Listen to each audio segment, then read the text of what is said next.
Hello বন্ধুরা, আশা করি সকলে ভালো আছেন। আজকে আমি নিয়ে এসে হাজির হয়েছি চারাপোনা। না চারাপোনা ঠিক না, এটা হচ্ছে চারা কাতলা। তাদের একটা সুন্দর রেসিপি। যা গরম পড়েছে তাতে খুব একটা রিচ খাবার খেতে কিন্তু এখন খুব একটা ভালো লাগছে না। তাই আজকে একটা হালকা পাতলা ঝোল আমি এটা দিয়ে বানাবো। একেবারে নতুন স্বাদের, নতুন ধরনের। আপনারা শেষ পর্যন্ত ভিডিওটা দেখুন। একটা সিক্রেট মশলা দিয়ে আমি এটা তৈরি করেছি, অসাধারণ টেস্টি হয়েছে। আমি চারখানা চারা কাতলা মাছ নিয়ে নিয়েছি। তার মধ্যে দিয়ে দিলাম হাফ টি চামচ মতো হলুদের গুঁড়ো, হাফ টি চামচ মতো লঙ্কার গুঁড়ো, হাফ টেবিল চামচ লবণ আর হাফ টেবিল চামচ সর্ষের তেল দিয়ে মশলাগুলো মাছের গায়ে খুব ভালো করে মাখিয়ে নিচ্ছি। আপনারা এরম ধরনের রেসিপি হয়তো আগে অনেকেই খেয়েছেন, কিন্তু আজকে আমি যেভাবে বানাবো একেবারে নতুন ধরনের একটা বিশেষ মশলা দিয়ে এটা বানিয়েছি, আর তার জন্য টেস্টও হয়েছে অসাধারণ সুন্দর। আমি মশলাগুলোকে খুব ভালো করে মাছের গায়ে মাখিয়ে নিচ্ছি। খুব ভালো করে মাছের গায়ে মাখিয়ে নিতে হবে, তাহলে কিন্তু রান্নার টেস্টটা অনেকটাই বেড়ে যাবে। এবার এটাকে আমি সরিয়ে রাখলাম। আমি দুখানা আলু নিয়ে নিয়েছি, মাঝারি সাইজের। আলুগুলোকে ভালো করে ধুয়ে পরিষ্কার করে নিয়েছি। এবার আমি আলু খোসাগুলোকে কেটে বাদ দিয়ে দিচ্ছি। আলু আমরা একটু বেশি পছন্দ করি, তাই আলুর পরিমাণটা একটু বেশিই দেওয়া হয়েছে। আমি আলুগুলোকে লম্বা লম্বা পাতলা পাতলা করে কেটে নিয়েছি। আলুতে অনেক স্টার্চ থাকে, তাই আলুটাকে আমি একটু ভাপিয়ে নেব। ভাপিয়ে নিতে বসিয়ে দিলাম গ্যাস ওভেনে। আমি চারখানা পটল নিয়ে নিয়েছি। পটলটাকেও আগে থেকে ভালো করে ধুয়ে পরিষ্কার করে নিয়েছি। এবার পটলের খোসাটা আমি কেটে বাদ দিয়ে দিচ্ছি। এবারে পটলটাকেও আমি মাঝখান দিয়ে কেটে নেব। আপনারা ইচ্ছে করলে কিন্তু আপনাদের পছন্দ মতো সবজি এর ভেতর দিতে পারেন। হালকা পাতলা ঝোল হবে, খুবই টেস্টি। আমি একটা মিক্সার গ্রাইন্ডার নিয়ে নিচ্ছি।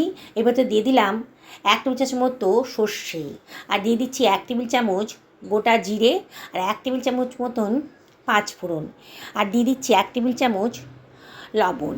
এই পাঁচফোড়নটা দেওয়ার ফলে কিন্তু মাছের টেস্টটা অসাধারণ বেড়ে যাবে। একেবারে নতুন স্বাদের রেসিপি তৈরি হবে। এটাই হচ্ছে সেই মশলাটা যেটা দেওয়ার ফলে মাছের ঝোলের টেস্টটা অনেক গুণ বেড়ে যাবে। প্রথমে জল ছাড়াই ওটাকে গ্রাইন্ড করে নিলাম। তারপরে এর ভেতরে দিয়ে দিচ্ছি আদা কুচি 1 ইঞ্চি মতন, কয়েকটা কাঁচা লঙ্কা, একটা টমেটো কুচি, আর দিয়ে দিচ্ছি 1 টেবিল চামচ মতো হলুদের গুঁড়ো, হাফ টেবিল চামচ মতো লঙ্কার গুঁড়ো, আর দিয়ে দিচ্ছি 2 টেবিল চামচ মতো জল। এবার এটাকে গ্রাইন্ড করে নিচ্ছি। দেখুন কত সুন্দর একটা স্মুথ পেস্ট তৈরি হয়ে গেছে। আমি গ্যাস ওভেনে একটা কড়াই গরম করতে বসিয়ে দিয়েছি। এর ভিতরে দিয়ে দিচ্ছি 3 টেবিল চামচ মতো সর্ষের তেল। আজকে সর্ষের তেল দিয়ে রান্নাটা করব। সামান্য একটুখানি লবণ দিয়ে দিলাম, তাহলে সর্ষের তেলের কাঁচা গন্ধটা কিন্তু আর থাকবে না। এবারে আমি মাছগুলো ভেজে নেব। আমি দুখানা করে মাছ ভাজবো। একসঙ্গে সব মাছ দেবেন না, তাহলে একটার গায়ে একটা লেগে গিয়ে সব মাছগুলো কিন্তু ভেঙে যাবে। আমি খুব হালকা করে মাছটা ভেজে নেব। মাছের গায়ে কালারটা যখন একটু চেঞ্জ হয়ে গেছে, তখনই আমি মাছটাকে তুলে নেব। দেখুন খুব বেশি কড়া করে কিন্তু এই মাছগুলো ভাজলে পরে মাছের ঝোলের টেস্টটা কিন্তু ভালো হবে না। বাকি মাছগুলো আমি একইভাবে ভেজে নিচ্ছি। বন্ধুরা, রেসিপিটি যদি ভালো লাগে তাহলে লাইক, শেয়ার, কমেন্ট করতে কিন্তু ভুলবেন না। নতুন বন্ধুদেরকে রিকোয়েস্ট করবো আমার চ্যানেলটা সাবস্ক্রাইব করার জন্যে। পাশে থাকা বেল আইকনটা অবশ্যই ক্লিক করে দেবেন, তাহলে আমার রান্নার নোটিফিকেশানটা আপনারা চটজলদি পেয়ে যাবেন। মাছগুলো ভাজা হয়ে গেছে। এবারে আমি কেটে রাখা পটলটা এর ভেতর দিয়ে দিচ্ছি। পটলটাকে একটু ফ্রাই করে নেব। তার মধ্যে দিয়ে দিলাম হাফ টি চামচ মতো লবণ আর হাফ টেবিল চামচ হলুদের গুঁড়ো দিয়ে সব কিছু ভালো করে মিশিয়ে নিচ্ছি। পটলটাকে সামান্য একটুখানি ফ্রাই করে নেবো। অনবরত কিন্তু নাড়তে হবে, আর গ্যাসের ফ্লেমটা আমি এখন মিডিয়াম টু হাইতেই রেখেছি। এবারে আমি 1 মিনিট মতো ভাজা হয়ে গেছে। এবার দিয়ে দিচ্ছি ভাপিয়ে রাখা আলুটা। আগে বললাম না, আলুটাকে একটু ভাপাতে দিয়ে দিয়েছিলাম, তাহলে আলুটার রান্নাটাও তাড়াতাড়ি হবে, আর আলুর ভেতরে যে স্টার্চটা থাকে সেটাও নষ্ট হয়ে যাবে। আবার সব কিছু ভালো করে মিশিয়ে নিয়ে একটু ফ্রাই করে নিচ্ছি। দেখুন আলু আর পটলের কালারটা কিন্তু একটু চেঞ্জ হয়ে গেছে। এবার এটাকে আমি তুলে রাখছি।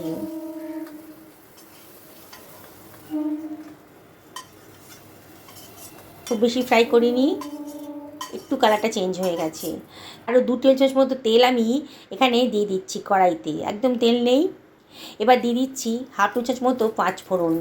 বললাম না, এটাই সেই মশলা যেটা দেওয়ার ফলে মাছের ঝোলের টেস্টটা একটা অন্য রকম মাত্রা এনে দেবে। এবার বেটে রাখা মশলাটা আমি দিয়ে দিলাম।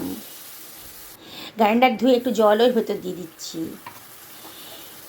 এবারে আমি মশলাটাকে ভালো করে কষিয়ে নেব। অনবরত কিন্তু নাড়তে হবে, আর গ্যাসের ফ্লেমটা আমি মিডিয়াম টু হাইতেই রেখেছি, আর অনবরত কিন্তু নাড়ছি। নাড়তে নাড়তে মশলার গা থেকে যখন তেল বেরিয়ে আসবে তখনই বোঝা যাবে যে মশলাটা আমার কষানো হয়ে গেছে। পুরনো বন্ধুদেরকে অনেক ধন্যবাদ, তাদের সাপোর্টের জন্য এত দূর আসতে পেরেছি। আপনাদের তাও রিকোয়েস্ট করব, যদি রেসিপিটা ভালো লাগে তাহলে লাইক শেয়ার কমেন্ট করতে কিন্তু ভুলবেন না। বন্ধুরা দেখুন, আমি একটুখানি গরম জল দিয়ে দিলাম। গরম জল দেওয়ার ফলে রান্নার কালারটাও কিন্তু ঠিক থাকবে, আর রান্নাটাও তাড়াতাড়ি হয়ে যাবে। আবারও ভালো করে মশলাটা কষিয়ে নিয়েছি। এবারে আমি দিয়ে দিচ্ছি ভেজে রাখা আলু আর পটলটা, দিয়ে আবারও সব কিছু ভালো করে মিশিয়ে নেব। বন্ধুরা, রেসিপিটা যদিও খুবই হালকা পাতলা, ঘরে থাকা উপকরণ দিয়ে এইটা বানানো হয়ে যাচ্ছে, কিন্তু এর টেস্ট কিন্তু একেবারে অসাধারণ। আমি আপনাদেরকে রিকোয়েস্ট করব, গরম ভাতের সাথে একদিন এই রেসিপিটা বানিয়ে খান। কতগুলো কাঁচা লঙ্কা দিয়ে আমি ঢাকা চাপা দিয়ে মিনিট 10 রান্না করে নিয়েছি। গ্যাসের ফ্লেমটা মিডিয়াম টু লোতে রেখেছিলাম। এই সময় 10 মিনিট বাদে দেখুন একটু নাড়াচাড়া করে দিচ্ছি, আর দেখুন আলুটাও সেদ্ধ হয়ে গেছে, পটলটাও কিন্তু বেশ নরম হয়ে গেছে, একেবারে গলে যায়নি, মানে সব কিছু সবজিগুলো আমার সেদ্ধ হয়ে গেছে। এবারে আমি পরিমাণ মতো জল দিয়ে দিচ্ছি। আগেই বলেছি আজকে হালকা পাতলা খাবার তৈরি করব, তাও আপনারা আপনাদের পছন্দ মতন কীরকম গ্রেভি পছন্দ করেন সেই অনুযায়ী জলটা দেবেন। দিয়ে সব কিছু আবারও ভালো করে মিশিয়ে নিচ্ছি। আবারও গ্যাসের ফ্লেমটা হাইতেই করে দিয়েছি। ঝোলটা ফুটতে শুরু করেছে। এইবার আমি ভেজে রাখা মাছগুলো এর ভেতর দিয়ে দেব। দেখছেন তো বন্ধুরা, রেসিপিটা বানানো কতটাই সোজা, আর খেতে কিন্তু সত্যি দুর্দান্ত। আপনারা একবার আমার মতন করে এই সব মশলা ব্যবহার করে এই রান্নাটা একবার করুন। আমি ঘরে থাকা উপকরণ দিয়েই, মানে হাতের কাছে যে উপকরণগুলো থাকে সেই দিয়ে রান্না করতে বেশি পছন্দ করি। আমার রান্নার রেসিপিগুলো যদি আপনার পছন্দ হয় তাহলে অবশ্যই কমেন্ট করে জানাবেন। আমি মিনিট 2 লো ফ্লেমে এটাকে রান্না করে নিয়েছি। দেখুন একেবারে রেডি হয়ে গেছে। এবারে আমি এটা সার্ভ করে দিচ্ছি। দেখুন দেখে কিন্তু লোভ লেগে যাবে। সবসময় তো আর রিচ রিচ খাবার খেতে ইচ্ছা করে না, মাঝে মাঝে ইচ্ছা করে একটু পাতলা খাবার খাই। আর যা গরম পড়েছে তাতে এরকম হালকা পাতলা ঝোল কিন্তু আমাদের শরীরের পক্ষে ভীষণই ভালো। গরম ভাত এসে গেছে, এবার কিন্তু খাওয়ার পালা। বন্ধুরা, আমি আপনাদেরকে আবারও রিকোয়েস্ট করব, একদিন আমি যে যে মশলাগুলো ব্যবহার করলাম সেই মশলাগুলো দিয়ে এই ছোটো মাছের ঝোল রান্না করুন, আর খেয়ে বলুন আপনাদের কেমন লাগলো। অবশ্যই কমেন্ট করে জানাবেন। দেখুন কত সুন্দর দেখতে লাগছে, কি দেখেই খেতে ইচ্ছে করছে না?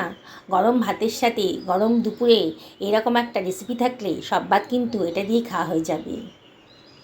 আর কোনো কথা হবে না, এবার শুধু খাওয়ার পালা। দেখুন মাছটাও খুব সুন্দর করে সেদ্ধ হয়ে গেছে, একেবারে তাজা মাছ ছিল।